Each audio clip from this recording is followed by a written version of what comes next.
Evoluzione della pandemia imprevedibile, il Paese e le Regioni si preparino, arriva la circolare del Ministero della Salute e Vicepresidente Riccardi, situazione non paragonabile al 2020, non ci sono nuove varianti. Aveva da poco terminato il turno all'ospedale e stava rincasando in bici. Lorenzo D'Alonzo, 28 anni, è stato travolto e ucciso dall'auto condotta da un giovane, successo ieri sera a Pordenone. Arriva la stangata sulla benzina, il governo non conferma il taglio dell'accisa e il prezzo al carburante aumenterà di 18 centesimi al litro dal 1 gennaio. La Slovenia lo abbassa, oltre confine 40 centesimi in meno al litro. Il progressivo invecchiamento della popolazione e la denatalità fanno sì che in provincia di Udine nell'ultimo anno il numero di pensionati superi quello dei lavoratori, sono 6.000 in più, i dati della CGIA di Mestre. Adriano Fedele nel 1971, giocatore del Bologna, affrontò in una serie di amichevoli il Santos di Pelé. Alla fine della partita il campione brasiliano volle la sua maglia, mi fece complimenti per come lo aveva marcato.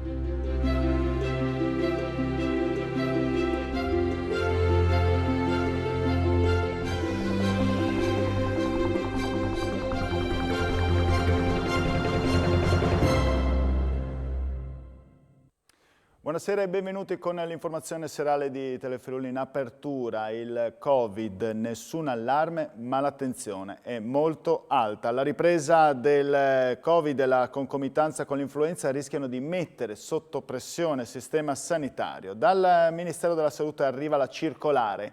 Evoluzione della pandemia imprevedibile, il Paese e le Regioni si preparino. La situazione non è paragonabile a quella del 2020, rassicura Vicepresidente del Friuli Venezia Giulia Riccardi.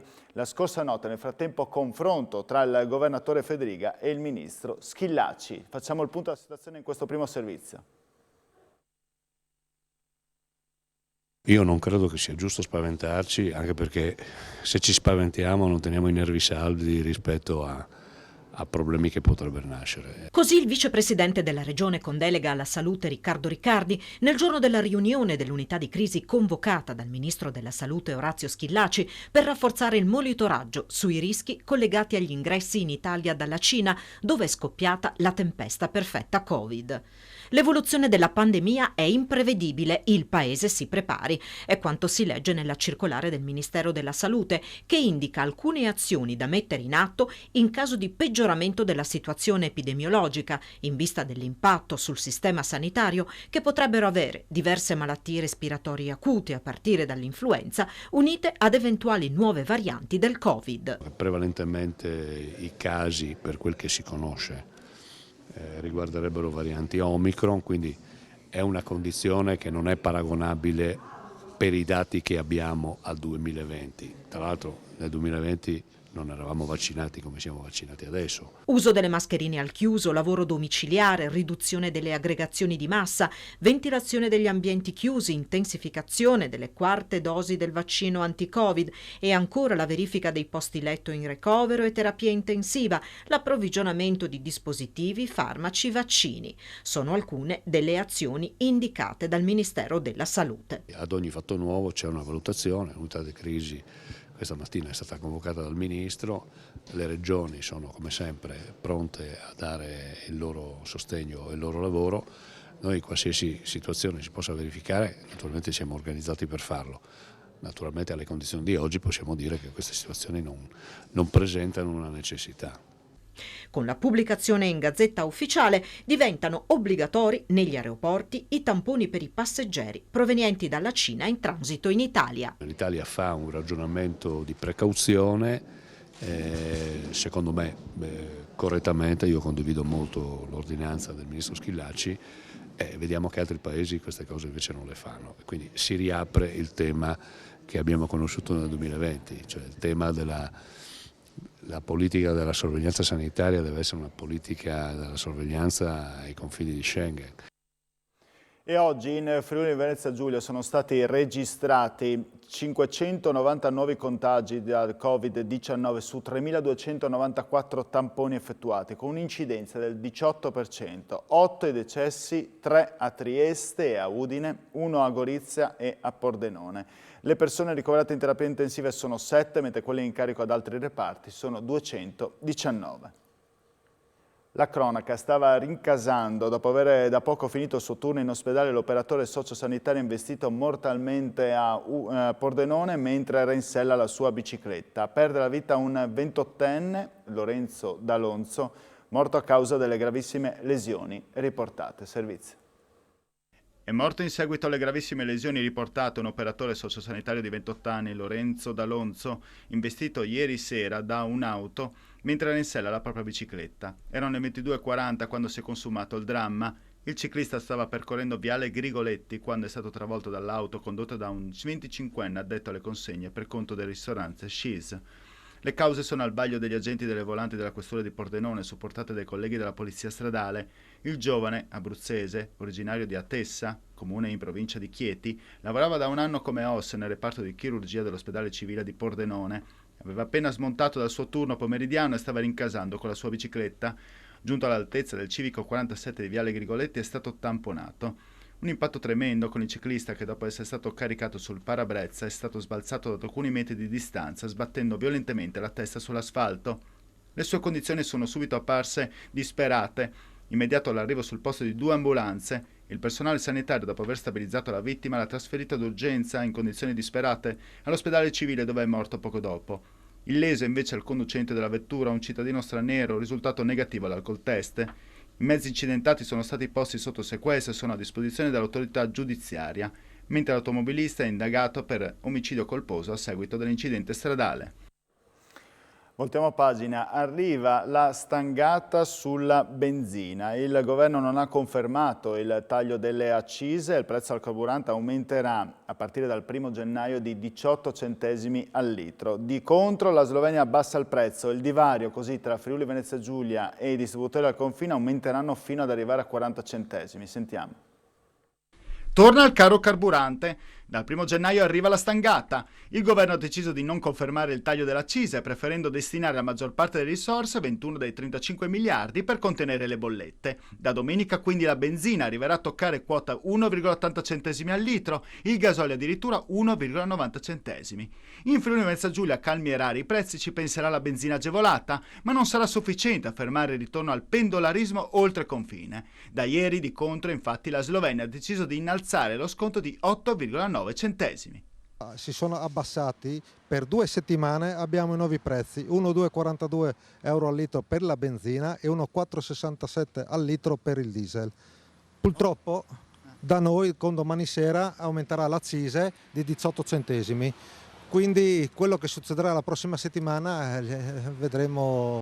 Il margine si aggirerà sui 40 centesimi tra i distributori friulani e sloveni, un divario enorme che potrebbe essere colmato in parte solo dal 15 gennaio, quando la giunta regionale sarà libera di garantire un ulteriore contributo fino a 10 centesimi al litro per i cittadini che risiedono in comuni a meno di 10 km dai confini di Stato.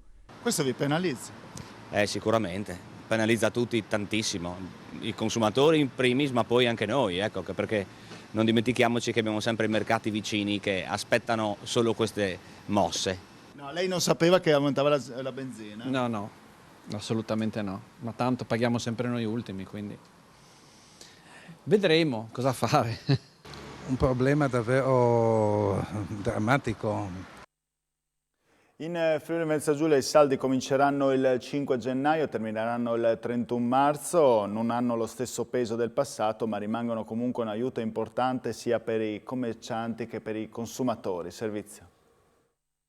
Il 5 gennaio prossimo in Friuli Venezia Giulia, come in tutto il resto d'Italia, salvo Valle d'Aosta, Sicilia e Basilicata, partirà la stagione dei saldi che si concluderà il 31 marzo. I commercianti dovranno esporre il prezzo praticato ordinariamente, lo sconto espresso in percentuale e il prezzo finale.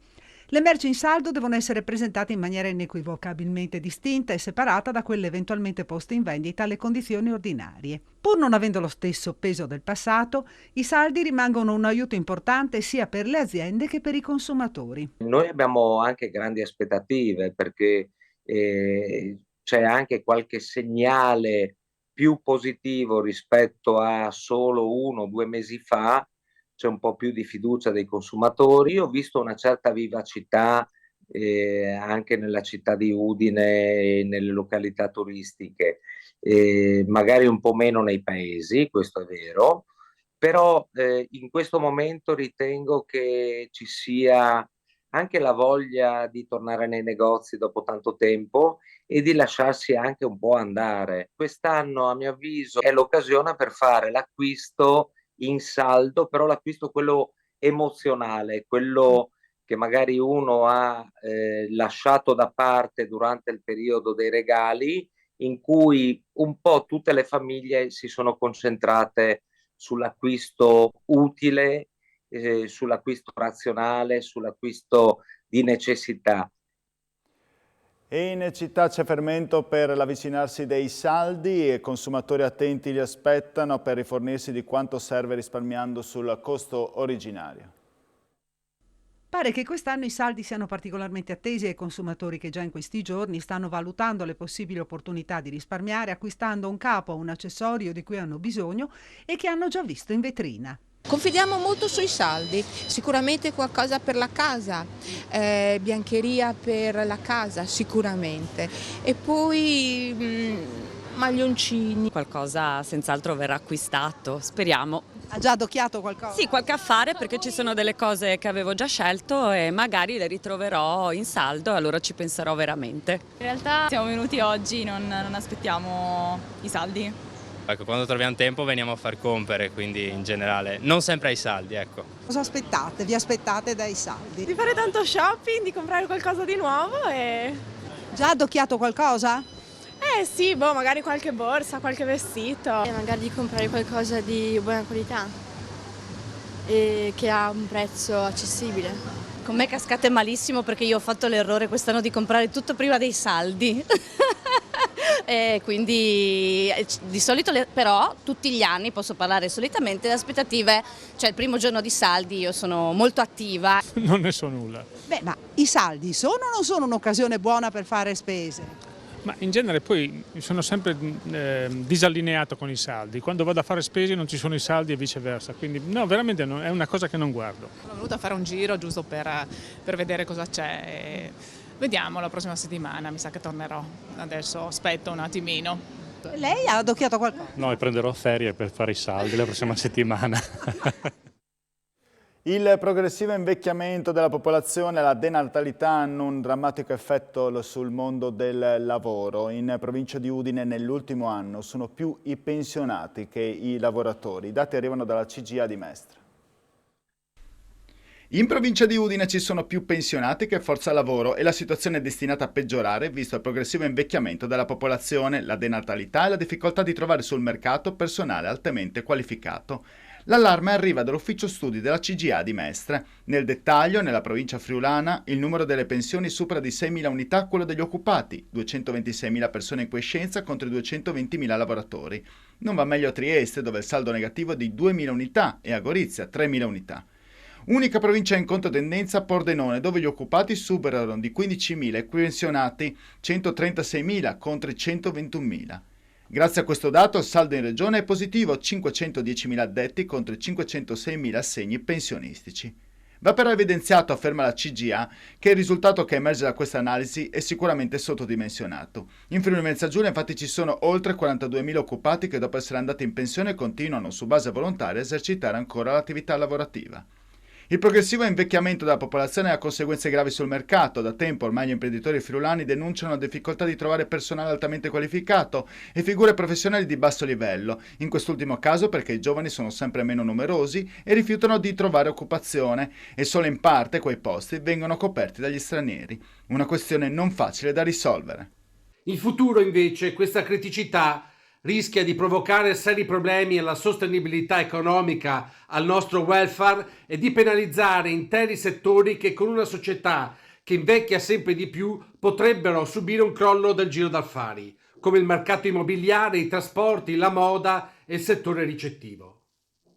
Dopo i 500 parti ottenuti in un anno all'ospedale di San Vito al Tagliamento a raggiungere questo traguardo, oggi è stato il punto nascita dell'ospedale di Latisana. L'ultima è nata una bambina venuta alla luce attorno alle 18 proprio di oggi. Una tendenza positiva che, come riferisce il sindaco Lanfranco Sette, sancisce la continuità del servizio e scongiura qualsiasi paventata sospensione. La pediatria di Latisana è un emblema per tutto l'ospedale, un grazie va alla Regione. E per aver sempre creduto a questa struttura, ma soprattutto al personale medico, è il consigliere con delega alla sanità Antonino Zanelli. Oltretutto, conclude il sindaco Sette, le mamme arrivano anche dal Veneto, proprio a confermare il fatto che l'ospedale serve un'area molto più ampia del mandamento territoriale di riferimento. Il numero dei 500 parti è stato anche superato, precisa con soddisfazione il consigliere regionale Maddalena Spagnolo, considerato che per buona parte dell'anno decine di mamme seguite alla Tisana hanno partorito a Udine, seguendo le procedure previste sino a pochi mesi fa per le madri positive al Covid. Le misure del governo non sono sufficienti, ma vanno nella giusta direzione. È il commento alla manovra di Anna Mareschi Danieli, vicepresidente di Confindustria Udine, che evidenzia i temi del cuneo fiscale e del reddito di cittadinanza. Sentiamo. Primo importante banco di prova per il governo guidato da Giorgia Meloni, la manovra economica. Come la valuta? Allora, diciamo che il nostro ruolo di associazione di categoria tutela del sindacato delle imprese mi obbliga a dire che non è assolutamente sufficiente, ma dall'altra parte sono stati messi in campo degli argomenti che sono davvero interessanti. Parlo del cuneo fiscale, sicuramente non è ciò che ci serviva, ma intanto finalmente all'interno di una manovra di governo è entrato il discorso del cuneo fiscale in maniera molto limitata, ma il muro andava sfondato. Anche il supporto al lavoro. Non basta con la sussidiarietà di chi un lavoro non lo vuole, di chi un lavoro non lo cerca e si accontenta di quello che era il precedente reddito di cittadinanza. I fragili, i deboli vanno tutelati ed è giusto che il reddito di cittadinanza esista soprattutto per loro, ma chi rifiuta la prima offerta di lavoro ragionevole allora non ha più diritto al reddito di cittadinanza. Parliamo anche della conferma delle manovre del credito d'imposta per gli energivori, manovra estremamente lungimirante del governo Draghi che è stata confermata perché ritenuta con altrettanta lungimiranza qualcosa di fondamentale. Si avvicina il Capodanno ed è calma piatta nei negozi di generi alimentari al dettaglio come non si era mai visto in passato, in questi giorni che precedono Santo Stefano. San Silvestro, diverse le cause tra le quali le difficoltà economiche e il rincaro dei prodotti di prima necessità.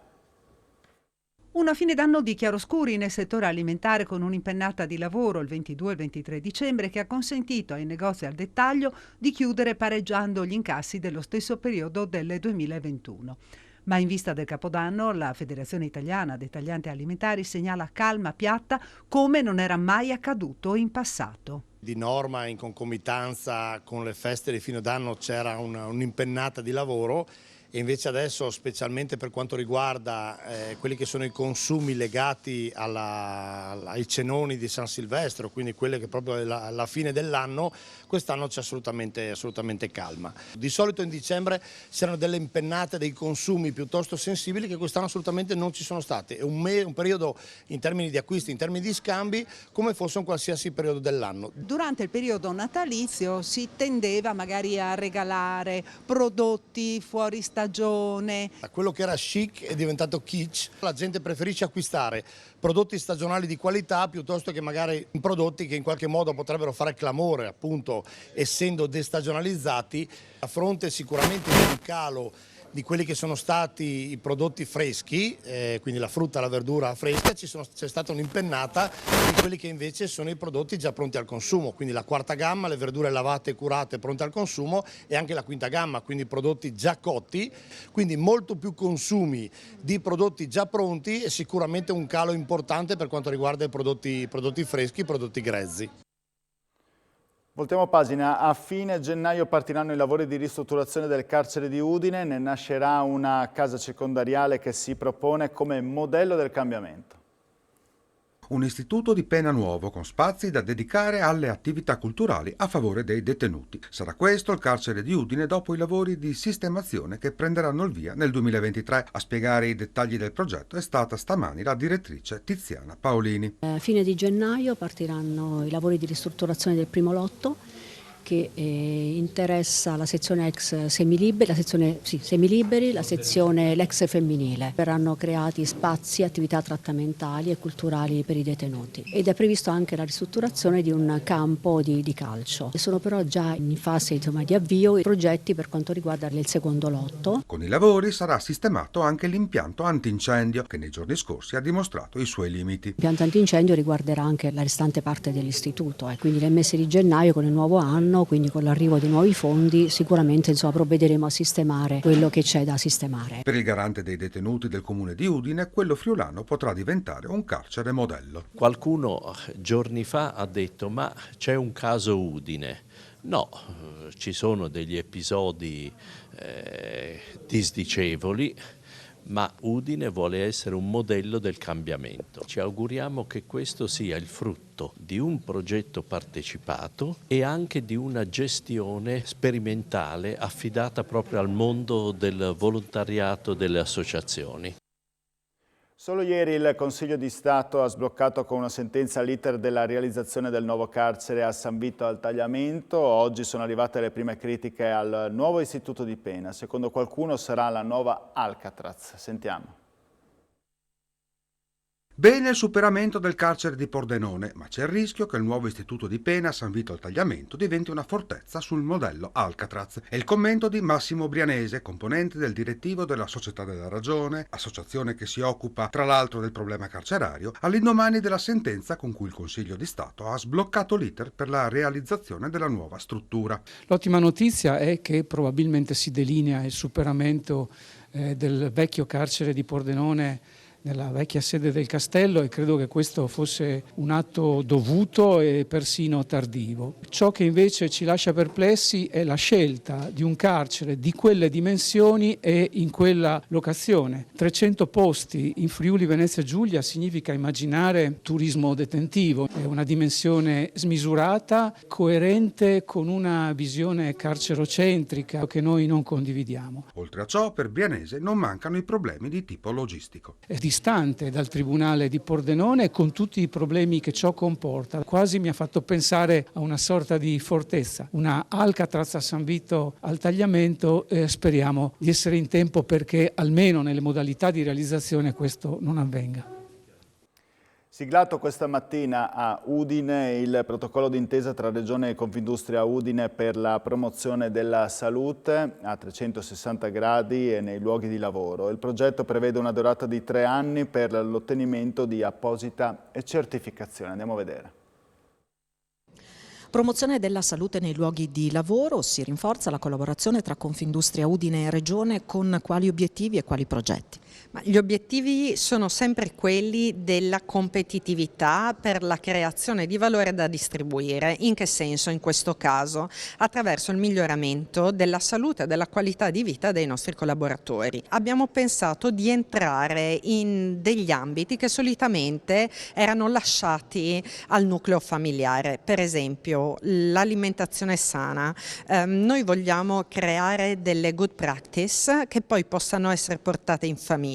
Attività fisica assolutamente fondamentale per una salute di lungo periodo, equilibrio fra attività lavorativa e attività familiare. Facciamo in modo di creare una buona pratica, un metodo anche in questo caso da far seguire a tutte le nostre imprese, e da qua al contrasto all'utilizzo di alcolici, al contrasto all'utilizzo del tabacco, eccetera, come attraverso un protocollo che dura 3 anni e prevede un obbligo di implementazione di 2 di queste buone pratiche su 6 ogni anno, con il riconoscimento delle imprese virtuose, la premiazione delle migliori. In generale le nostre imprese sono più che attente ai propri collaboratori, che fra l'altro scarseggiano sempre di più, quindi mai come oggi diventa critico questo argomento. Le persone che operano nei luoghi di lavoro sono dei cittadini che ovviamente possono godere di uno sforzo che ha a che fare con la prevenzione, cioè migliori stili di vita, migliori comportamenti, occasioni non determinate soltanto dall'apporto strutturale del contratto di lavoro. Quindi questo è uno sforzo che la Regione intende sostenere. trova un'alleanza importante col sistema dell'impresa e in più, al pari di quello che noi pensiamo di dover fare anche con il sistema scolastico, c'è una grande questione legata all'appropriatezza dei percorsi di salute e quindi noi vogliamo, grazie a queste occasioni, consentire al cittadino la conoscenza migliore rispetto alle risposte dei suoi bisogni. Ultima pagina, conclusione dei lavori nel centro storico, Carnevale sotto il Pilo, le opere di riqualificazione a Marina Giulia, sono questi alcuni degli obiettivi per il 2023 anticipati dal sindaco di Monfalcone Anna Cisint.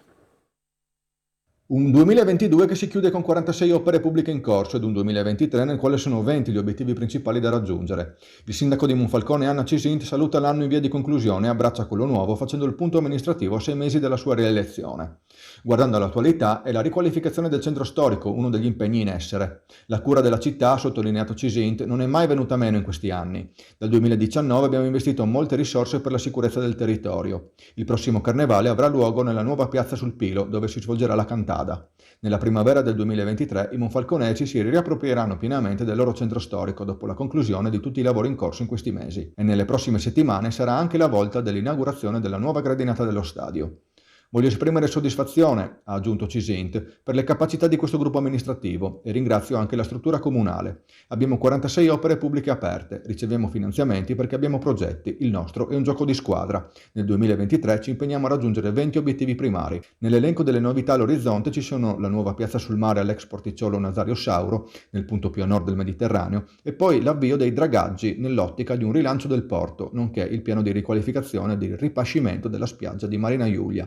Spazio inoltre sul fronte culturale anche al rafforzamento del Festival Geografie, mentre prosegue il dialogo con Fincantieri. In cima al nostro impegno, ha concluso Cisint, c'è il tema del lavoro.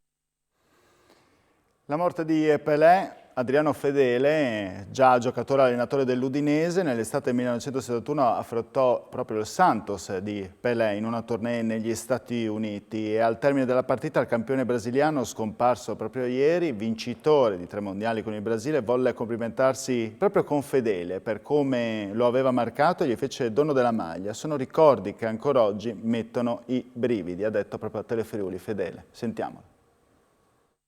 Io ero andato quell'anno dall'Udinese, dopo 6 anni di Udinese ero andato al Bologna, ero diventato titolare subito e verso la fine di quell'anno giocammo queste 3 partite in cui l'allenatore Fabbri mi disse: marca questo ragazzino, qui vedrai che non avrai problemi.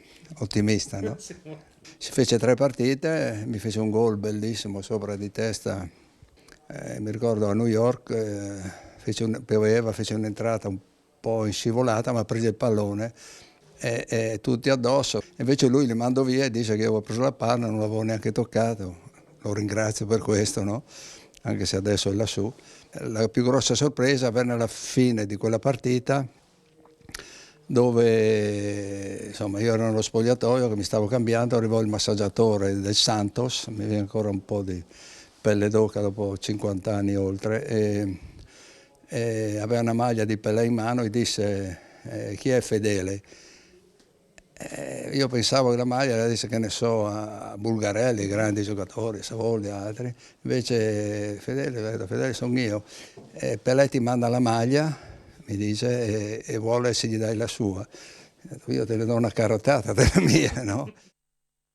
Chiudiamo con un'ultima ora, accolta da Asugi la proposta, parliamo dell'azienda sanitaria Giuliano Esontina, la proposta delle rappresentanze dei medici di base di garantire una quota economica aggiuntiva in deroga ai medici di medicina generale che decidono di aumentare il proprio massimale fino a 1800 assistiti.